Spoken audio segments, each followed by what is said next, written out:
Well, good afternoon, everyone. We have found ourselves once again here on Pickup Lines. It is the talk show in a car, and it's the Friday edition, which is always fun. And this is the great Reverend James Robinson, who is nice enough to join us here this afternoon, the president, CEO, and founder of Gospel Vision Ministries San Antonio. So good afternoon to you, sir. Good afternoon. Thanks for having me, Ernie. I appreciate you being here, and I appreciate what you've done for a number of years here in San Antonio. You've quietly, I think in some cases, done some amazing things for how many years now? 22 years. 22 years.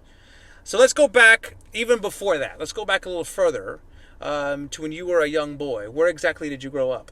Grew up on the west side, went to Jefferson High School and stayed on the west side of San Antonio. So the Mustangs, right? Mustangs. Jefferson High School. What do you remember about your youth and just growing up on the west side, being in that community, some things that you did, some of the memories that stick out for you? As a youth, we just, going down to, walking down to the Lincoln Courts, going to the Frank Garrett Center. Yeah. Well, then it was the West End Multi-Service Center. Right. Playing basketball outside in the court. Now they built the gym and everything. Then we went inside. Had the free summer meals, so it's bring back a lot of memories. So you were a basketball player in your youth? Yes, basketball player. Yeah, did you play any other sports, or did you play sports in school? Played basketball at Jefferson, 4 years, varsity, all-time leading scorer, played... Wait, hold. Time out. Did you just casually say you're the all-time leading scorer at Jefferson High School? All-time leading scorer. Like today? As of right now? As of right now. Played 4 years of varsity. My sophomore year, I was voted the best sophomore in the city of San Antonio. I was the number 3 scorer. Pat Sheridan from Central Catholic, I believe. Finished Dembo from Fox Tech, and then myself. Who played in the NBA, Who correct? played in the NBA. Oh, my. And I played in Mexico City. Where have I been? This is one of these moments when I feel this small, because I'm like, this is something I should have known. But I'm not going to lie, I did not realize this about you. Yes, sir. Were you a long-range shooter? Were you a power? What position I was did you power play? forward. So you inside in the did a little bit of that. A little bit of that. Did you have a nickname? Iceman. Which was already taken, obviously, at the time. But George Gervin was doing his thing George in Gervin, the NBA. My whole 4 years, he gave me his tennis shoes. On the back said Iceman. I wore his tennis shoes for 4 years straight. You're kidding me. Yes, sir. Could you finger roll? Oh, I can finger roll, but not like him. So you played at Jefferson, all-time leading scorer, wearing George Gervin shoes? Mm-hmm. Where are those shoes today? Still at my mom's house. No way. Yes, sir. God, your mother must have absolutely loved just watching you play and everything. Oh, no, the city, the arenas, they had a kick out of her because she would be out there. She'd be louder than the arena. And if you hit me, that's my baby. Y'all better stop touching my baby. She'd foul you. She'd give you one of those too? Oh, yeah. Every once in a while, the referee, man, please tell your mom to calm down. Give us a break. And God bless her. She's watching from above here today. Mama Boone. She was known as Mama Boone. Mama Boone. But her given name was what? Verna Mae? Verna Mae Boone. Mm-hmm. And she's been gone for. We both lost our mothers. She passed away. Was it 2009? 2009. I lost my mother in 2012. So I mean, we have that common. I mean, that loss. All these years later, you still don't get over that. Oh no, just like yesterday. Yeah. No. Remind our viewers about your mother, because a lot of what you do is inspired by her. She obviously played a very important role in your life. I mean, and probably still continues to this day. But what are your earliest memories of her growing up, how she raised you, and then how she ultimately formed you and inspired you to do what you do today? Mom had a big heart in the community. She fed any and everybody. Literally, by the way. Literally. Never closed the door. We had a front and a back door. The door was always open. We had police officers come in there, just open the door, go check on her. And this is your house? This is the house. Okay. One of the NBA players who's now at one of the high schools here, Monty Williams. Absolutely. His wife, Pat, before she passed away. That's right. They would walk in, and I'm sitting on the couch. Hey, how you doing? They walk on to the back to see Mama, bring a bag of tennis shoes, warm-ups. That's the kind of lady she is. Monty Williams, I know he was coaching at TMI at one point, but was in the NBA, number of teams, but yeah, he had a tragedy. He lost his wife and everything, which is very tragic. Now, biologically speaking, Mama Boone was not your biological mother, but you refer to her as your mother. Yes, my mom gave me up adoption, and my grandmother, she did not want me in the system, so she raised me, and to this day, I never called her grandma. What do you know about your biological parents? Oh, my parents are still alive. Matter of fact, we still go to the same church. Your biological parents? Yes. So there's no, is there any bitterness or any hard feelings there? There was years ago because, my mom had 6 kids, and on my birth certificate, it says father's name's unknown. And I was always questioning about that. I always questioned, why was I the only one put in the system? But as she got older, we still love each other, still go to the same church, and we still a happy family. And there's some forgiveness there. Oh, forgiveness a long time ago. Hey, listen, not everybody would have taken that path. Yeah, in fact, the church that I'm at now, my biological mom was there before me, so I came after her, and now I'm a minister, and so I'm sitting up here, and she's looking at her son. That's pretty remarkable, and she must have a lot of pride as well. A lot of pride. Yeah. You think about it, though, if she had not abandoned you, if you will, put you up for adoption, then Mama Boone would have never come into your life. I mean, theoretically. No, Mama Boone would never come into my life, and there was a time that I would say maybe about the age of 12, 13, I stayed with my mom for a little bit, and I was out of control, and my mom said, okay, you need to go back to your grandma, and Mama didn't put up with that stuff. I'm not going to lie, I had some extension cords, I had brooms, and till I got myself right, she wasn't having it. And I agree exactly what you said. Mom raised me well. So who was more of a disciplinarian then? Yeah, I guess Mama Boone? Oh, Mama Boone, oh yes. She didn't play. She'd strike the fear of God in you if you cross the line? Even to this day, she's going to be with the Lord. If I think about doing something, Mama wouldn't have it. No, I still have fear. That is crazy, right? Because I found myself sometimes when you're tempted to whatever, and you think about my mother as well. I think, Mama would not like this if I was not conducting myself properly. Yep. It's pretty remarkable how they can still have that influence on your life. Still have an influence to this day. So Mama Boone, you said quite literally fed untold thousands of people, I'm sure, over the years. But it was one kind of encounter, right? Once upon a time that really triggered that and initiated all of that. Yes, I'm going to give you another example. We was at the house one night, 10, 11 o'clock at night, and she heard a big wreck, which is the corner of 19th Street and Poplar. Right. So she, come on, let's go see this wreck. We went to the wreck, and it was real bad. Well, the ambulance took the father. She go, well, Mama Boone, Mama got your kids. She gave her the address, the phone number.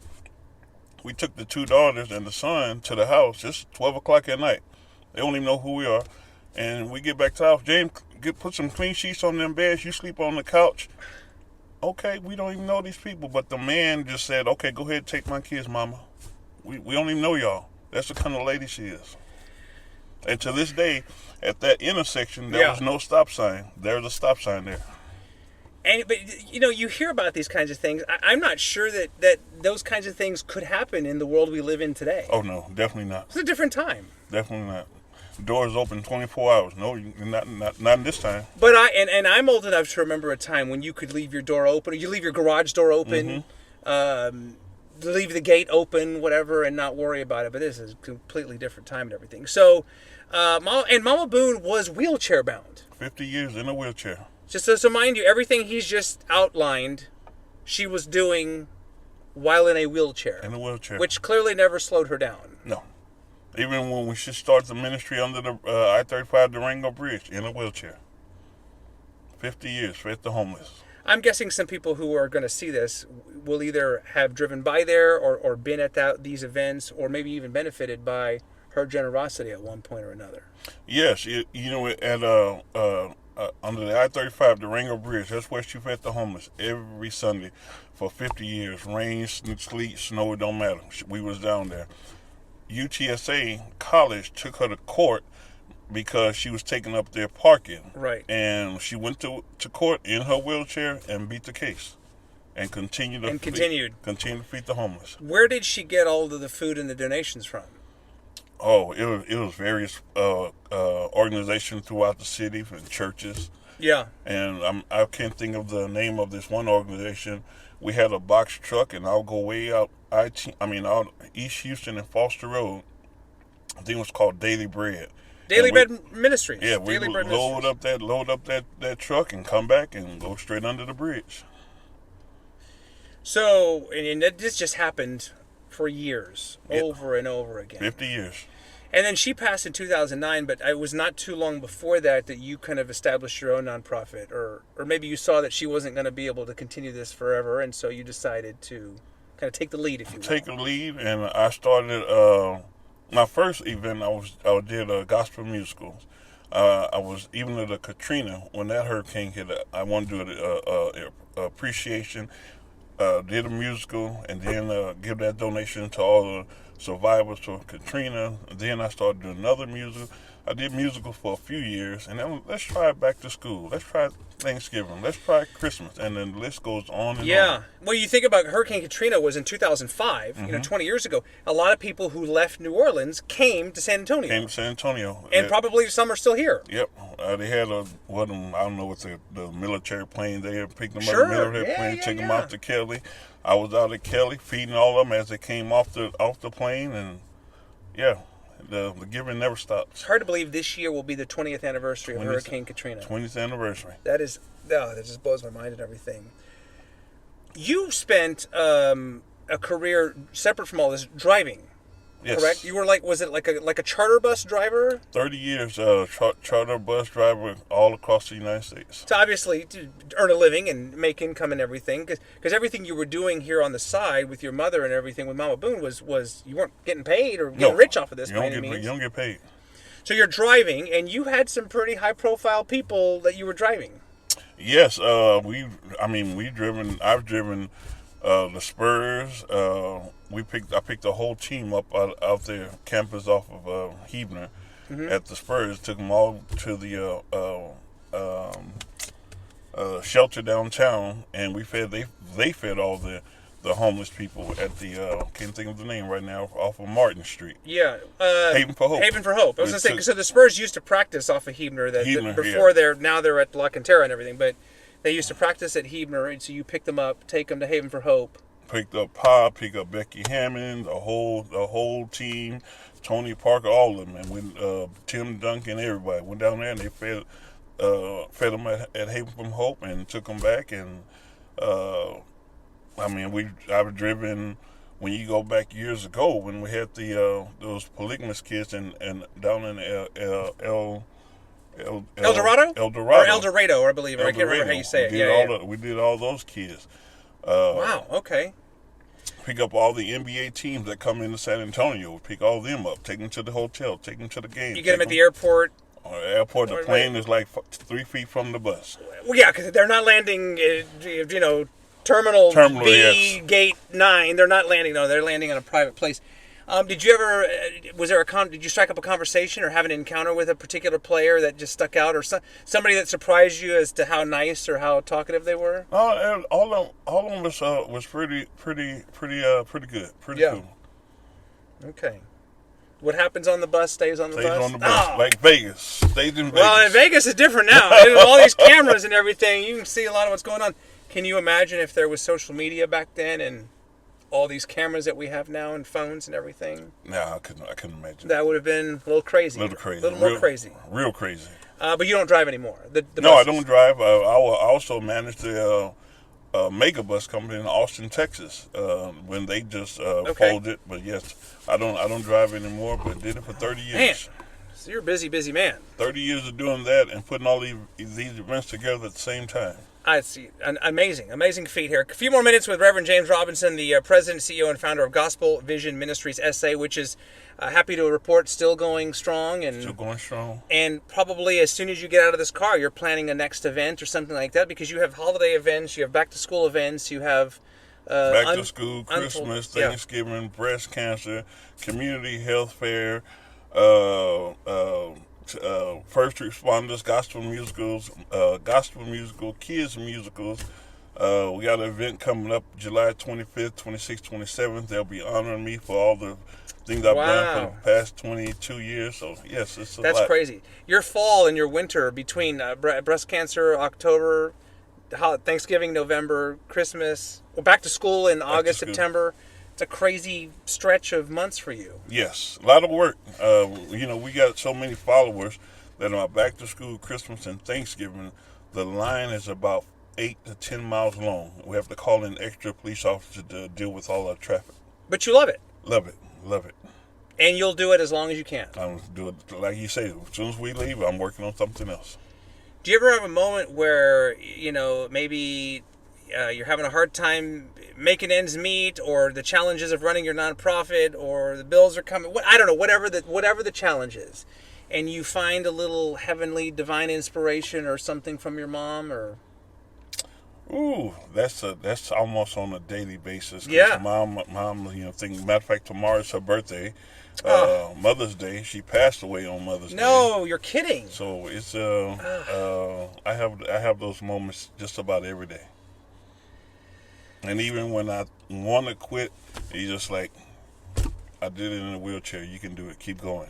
That is one way to say. It's interesting you say that. My mother had leukemia, and so she battled blood cancer in the hospital for 14 months. The most excruciating thing I've ever seen in my life. And to this day, 12 years later, anytime I'm in any kind of physical pain or discomfort, I always tell myself, my mother laid in a bed for 14 months, got up one time on 4th of July. The most excruciating, god-awful pain and discomfort you can imagine. So if she could do that, yes, it kind of gives me perspective. Which I know that seems unpleasant and everything, but when you think about it that way, I mean, to think about what Mama Boone did all those years in a wheelchair, I mean, it just goes to show you. She was so serious about it. She sent me to the HEB on the west side on 24th Street. Yeah. Early that Sunday morning. It was about 40 degrees. I went, she got the money, I got some ice, I got some sodas, I got some cold cuts, some meat. I took it back home. I'm not going to say the words that she said, but she said if you was homeless, that you want to eat something cold, and it's 40 or 50 degrees, I had to take those receipts and get something hot for all of them. She was very serious about the homeless. Oh, no, I get that. Very serious. I get that.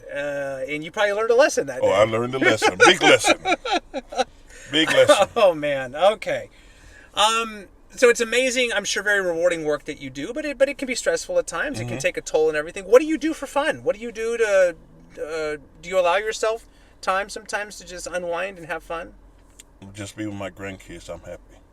That's be with my grandkids. My grandson and I, we love to go fishing. That's my happy time. Now my daughters, y'all do whatever. Just me and my grandkids. we that's it. I'm not there yet. I'm in no hurry to be a grandfather, but I hear that it is different than being a parent, and it's just a different kind of unbelievable. Yes, it's different, but love it. I mean, my granddaughter, my grandson. I have twin granddaughters. Yeah. But my youngest granddaughter, 4 o'clock in the morning, we playing Uno. I mean, who does that? Yeah. But we have fun. Whose house is it? Take 4, take 2. Yeah. Yes. We have a great time. Oh, that's awesome. All right, so wrapping things up here with Reverend James Robinson, just an inspiring man who's touched, he and his late mother have touched so many lives. So the next thing on your calendar, if you will, is going to be what? Next thing that I would love to do, I would like to do something for Mother's Day, give away poinsettias or roses to about 400 mothers, so I need some help with that. Okay. That's one thing that I want to do. But like I said, other than that, the next event they're putting together to honor me is in July. But for as myself, I would like to get about 400 roses or poinsettias and hand out to mothers. Well, hopefully, maybe if somebody sees this or feels moved to help out, Mother's Day will be here, I believe, in May, obviously, and so it'll be here before you know it. It'll be here before you know it, and KSAT 12 has been following me for a long time. Yes, indeed. And I believe it was in Thanksgiving or Christmas, when they did the interview Gospel Vision, myself. Right. And of course, from the good Lord, we've blessed 1.5 million families in 20 years. That's pretty good. It's pretty good. I mean, it's terrible that the need has been that high, but thank goodness you're around to do that. So, gospel, which implies to me you sing? Yeah, I sing a little bit. We sing a little bit. You have a favorite verse or a hymn or something you No. I love the Winans. The Winans like one of my favorite groups. Okay. That's my group. But G.E. Patterson, of course, he's a preacher, but pastor, late G.E. Patterson. Right. But I love the Winans. I didn't know if you were going to perform. No, not today. Not today. No, you're not. Oh, man, goodness gracious! I thought I was going to get a concert here. No. All right. Lastly, if people want to find out more about what you do about Gospel Vision Ministries, I know you're on Facebook, but what's the best way for people to contact you? They can contact me. They can give me a call at 210-777-1463, or my email rev.james.robinson1 There you have it, and we'll keep this on the KSAT 12 platforms and hopefully get this out to as many people as possible. Because no question the need continues to be out there no matter what time of year it is. And I know the people that have been helped by you appreciate everything you've done. Thank you. One last thing. Yeah. You know, after Mom, she's been a big influence in the city. The city voted to build a huge senior center in her name. Mm-hmm. So it's a huge. They have her name on the building and a plaque. The Verna Mae Mama Boone Senior Center and the big old plaque at the Frank Gehry Center. I love it. Well deserved, to say the least. And I would like to think she's smiling down from wherever she is right now. So, happy birthday. Happy birthday. Let us be the first to wish Mama Boone a very happy birthday. God bless you and everything you're doing, and thank you so much for your time. Appreciate it. There he is. Thank you. Reverend James Robinson, doing the Lord's work and helping out 1.5 million people and counting. So there you have it. Thank you so much for watching Pickup Lines. I'm Ernie Zuniga. We'll do it again very soon. The talk show in a car. Be safe. Thank you. Bye for now.